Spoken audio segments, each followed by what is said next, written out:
Okay, so we're once again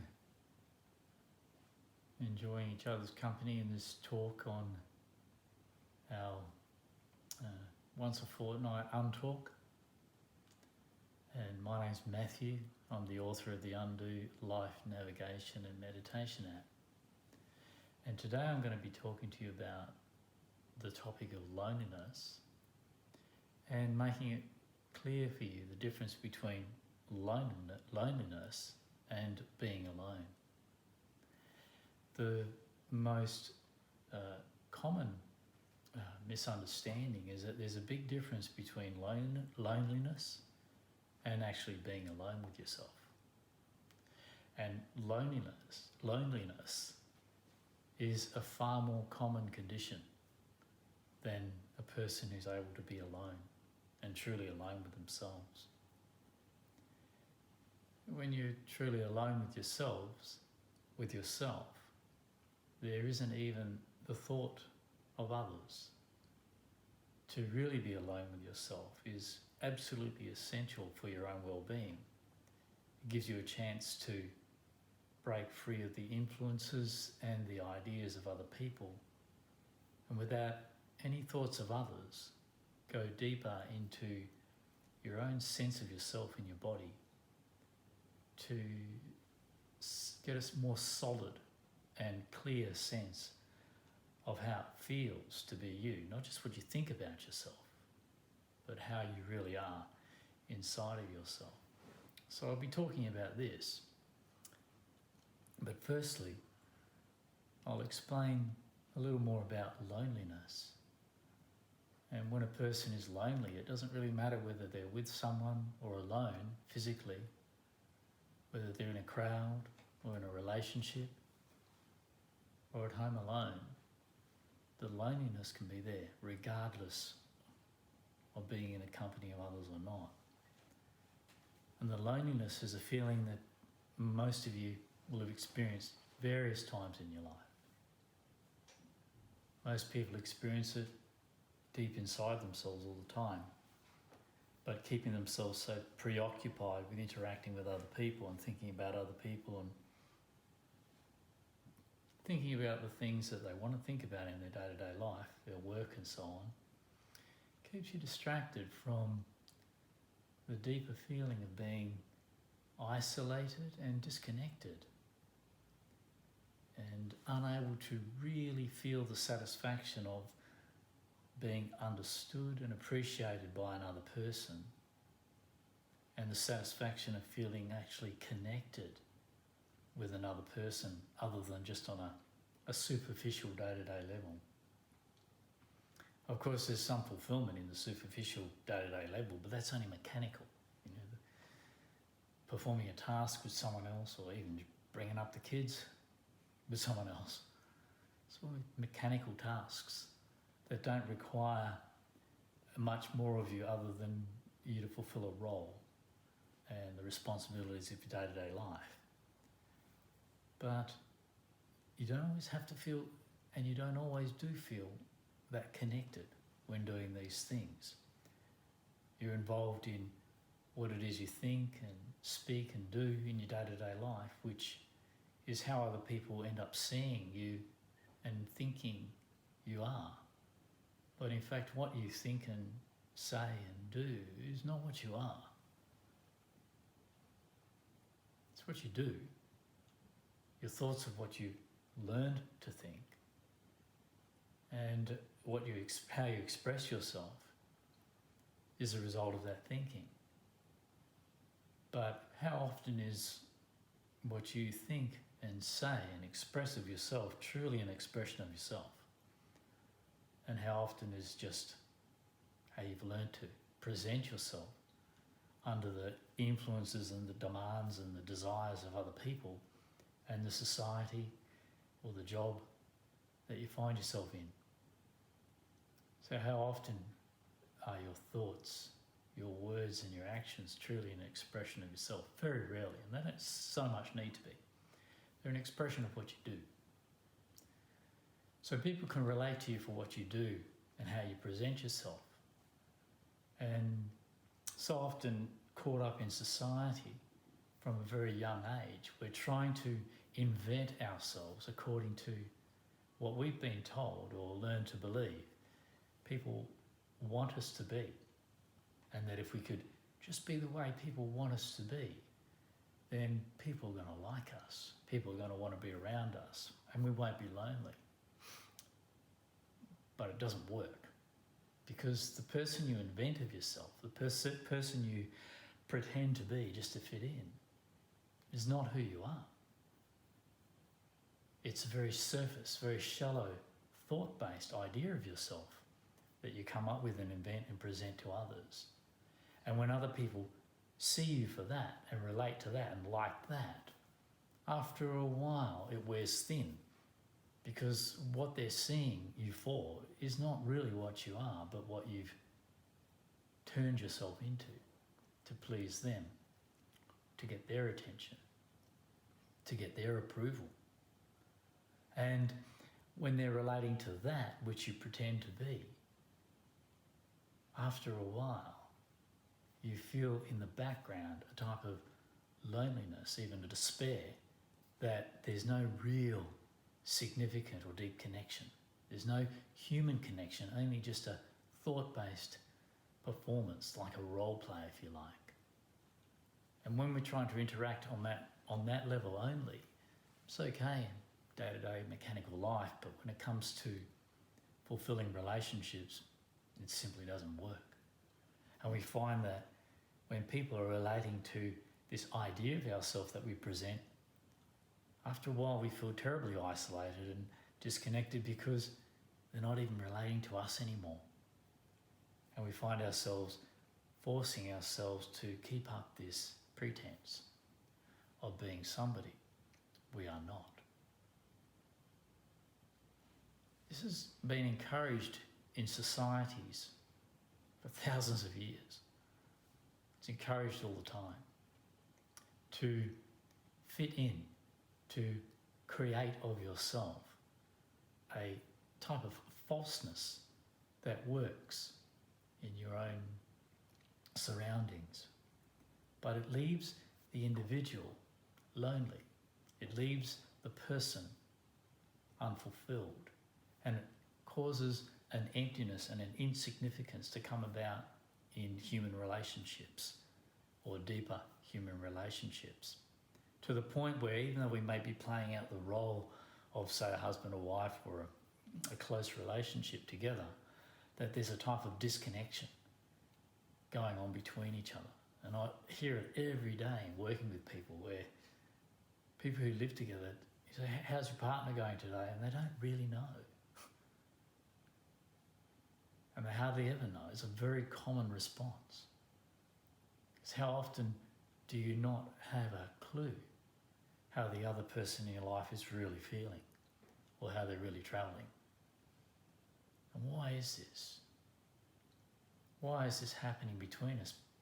Why is this isolation there and this loneliness there, whether you're alone or with other people? Because when you're with other people, or when you're alone, whether one or the other is your circumstance, if you're disconnected from the deeper and real sense of yourself, and caught up in the ideas of yourself or the presentation of yourself, after a while, this disconnection creates such an emptiness that whether you're with yourself or with other people, you feel quite lonely and isolated. So what is loneliness? Where are you in yourself when you're lonely? You're quite disconnected from yourself. Generally, people think that loneliness is a desire to have other people around you, or the attention of other people, to want to feel connected with and to other people. We generally think of loneliness as being related to myself and another person, or myself and other people. It's not where it begins, and it's not the essence of it. Loneliness can, between you and another person, feeling lonely for another person, is actually beginning with a feeling of emptiness and isolation inside of yourself, a loneliness for yourself, in fact. that in losing touch with yourself, not knowing yourself for who you are and what you are, not understanding yourself, not really having a deeper sense of yourself in the body of you, you substitute that for ideas of yourself, thoughts about yourself. And those thoughts about yourself are what you've learned from others, so they're not even really about yourself. They're just about the society and what the society expects of you to be. Whereas yourself, as you really are, is quite unique, quite authentic in itself. Whereas the idea of yourself is not authentic, it's something you learn from people around you. And when you're living like this in yourself, after a while, you start to feel quite disconnected. And once you're disconnected within yourself, you can't really connect with other people for very long. When there's a shallow sense of yourself, that is the basis for your relationships with other people and life around you. And so when there's a shallow sense of yourself, meaning just ideas of yourself that you're trying to live up to because you don't really have your own authentic understanding or experience of yourself or sense of yourself, in fitting in through ideas, you find that you feel disconnected and lonely. So loneliness is actually, you're lonely for yourself. And that's the primary state of loneliness. The secondary state of loneliness, of course, is that when you don't really have a sense of yourself, it's very difficult to know how to connect with other people. And you more put on a performance just to try and get their approval. Whereas when you have a sense of yourself, you don't do this. When you have a sense of yourself, that's quite authentic and quite unique. And you don't have to try and be that, you are that. So there's no effort in that, there's no performance in that. And when you have a sense of yourself, you also have a fulfillment in that. So you don't feel lonely for yourself. And even though you're alone, the aloneness is a fulfilling state, not an empty state. To be alone is a very important state, or a very important way to be from time to time. The individual that you are, the individual that we all are, absolutely requires alone time. And what does it really mean to be alone? Is to be beyond the influence of others, beyond their influence of making us be a certain way, or making us feel as though we need to be another way, or just the influence of other people around you throwing you into being like them. Or being alone is where there is no thoughts of others at all. You're not thinking of others. You're not even thinking of yourself. It's deeper than thinking. Being alone with yourself, you need to go deeper than all the thoughts you've learnt about yourself, back into the physical sense of yourself, the feeling of you. Because it's only in the feeling of you that you connect with yourself. Only in the feeling of you do you get to experience yourself beyond all the influences of the world, the superficiality of the existence around you and of other people's influence. Then in that alone time, you re-establish your own more solid, authentic sense of self. You discover yourself again, over and over and over. And it's necessary to do this because there's so many influences coming at you all the time. And these influences draw you away from yourself into thoughts about those influences, how you should be, how you should look, what you need to do in order to get other people to approve of you and want to be around you. And yet, if you do that and you do manage to draw people to you, you're only drawing people to your performance. So it still doesn't last. It still doesn't work. It still doesn't leave you feeling anything but lonely and isolated. And whether you're alone or in a relationship, the problem is essentially the same. If you're alone, but disconnected from yourself, then you will feel lonely. Likewise, if you're in a relationship, but disconnected from yourself, you will still feel lonely. After a while, when you meet someone, the honeymoon period's over, the fun and the buzz of it's over, and the relationship starts to go deeper. And you find this becomes uncomfortable. You're not sure what to do anymore because you're only used to that shallow interaction of showing them the small parts of you that you approve of and that you think they'll approve of. But the parts of you that you don't really understand, that you don't really like, that you perhaps have either lost touch with or completely ignored, which are deeper within you and are the reason why you feel so isolated and alone. These parts are the same parts you feel disturbing you inside when you're on your own and lonely.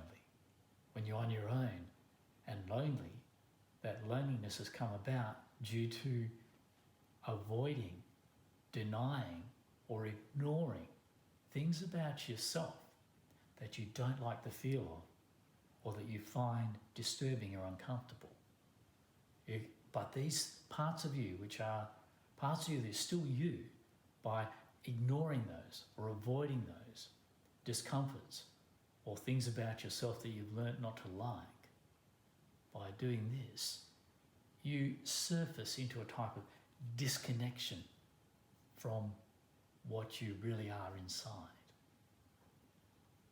And this can happen whether you're alone, but it also happens from that state, in that lonely state, when you go out looking for a relationship and you find yourself in a relationship trying to fulfill that need to feel connected.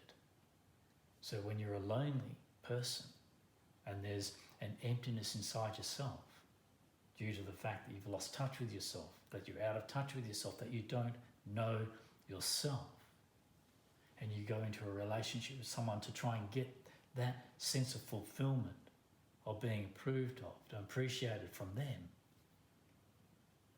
it doesn't work. You go into a relationship, and what actually happens after the honeymoon period is over, after the buzz is over, is being in a relationship with another person puts you in touch with things and puts demands on you that put you in touch with things about yourself that you didn't like when you were lonely. Put you in touch with those aspects of yourself that you ignored when you were lonely. And the deeper and the longer the relationship goes on for, the more relationships put us in touch with and make us feel things and see things and know things about ourselves that we like, but also relationships put us in touch with things about ourselves that we don't like. And this is the true significance of a maturing relationship. You just think about this. It's like two people come together out of being alone and disconnected. They come together looking for, I want you to fulfill something in me. And two people out of need come together into a relationship, both wanting to get something from one another because they feel a lacking in themselves. How is that going to work? That's going to be hard going. Yeah? And this is when people feel unfulfilled by the other person, because rather than finding their own authentic sense of themselves within themselves when they're alone and having something of themselves to give of themselves and from themselves in a relationship, coming into a relationship lacking this, we're just looking for what we can get. We're just looking for what we feel we need. But we can't get that from anyone else. Your full sense of yourself is something that no one can give you. And you can't get that from anyone. So going into a relationship in that state, you're back to being lonely and isolated. Just this time, you're with someone and you're lonely and you're isolated. So just think of this. Two people coming together in that state, tough relationship. But what if two people had spent some time alone? Not lonely, but alone with themselves. Going deeper beneath the superficiality of ideas about themselves into what they really authentically are, discovering what it really feels like to be themselves. Now, whether they like that or not is not the problem. The problem is ignoring what you do and don't like about yourself and avoiding those things, creating that separation. And the solution is going deeper than all this into however it feels to be you in the body. Having alone time to really settle into being you, not trying to be something to fulfill the demands of people outside of you, ideas that you think, or ideas of yourself that you think they want of you, but simply discovering something deeper and more authentic in you, going deeper into the feeling and the sensation of you in the body. Feelings are for understanding and knowing you. Thinking, you never understand and know yourself through thinking. Feelings are for understanding and knowing other people. Thinking about other people, you won't know them that much.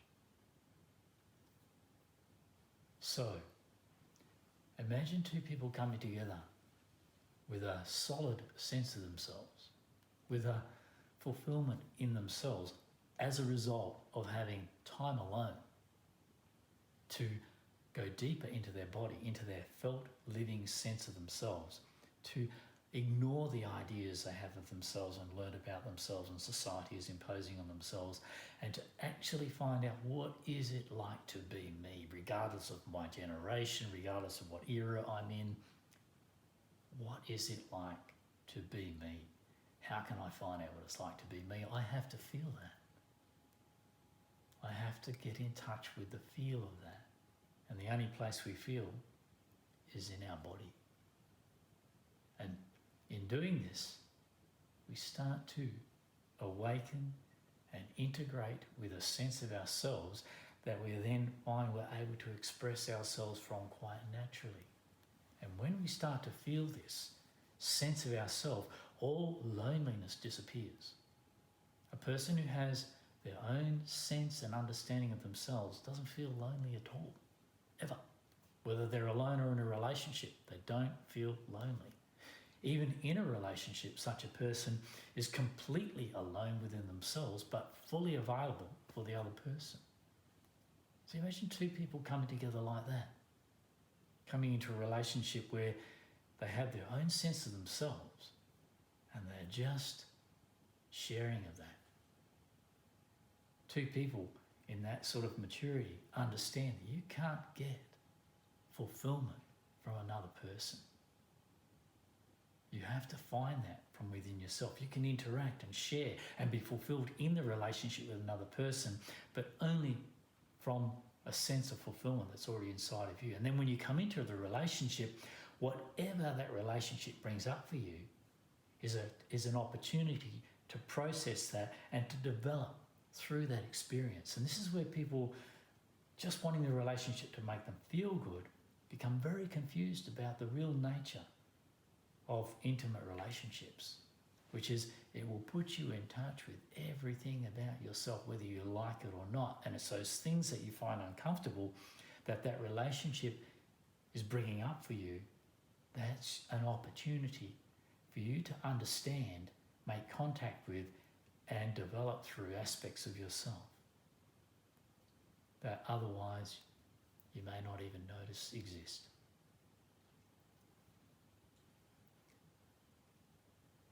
Okay, hopefully that was helpful in your understanding of being alone as opposed to being lonely.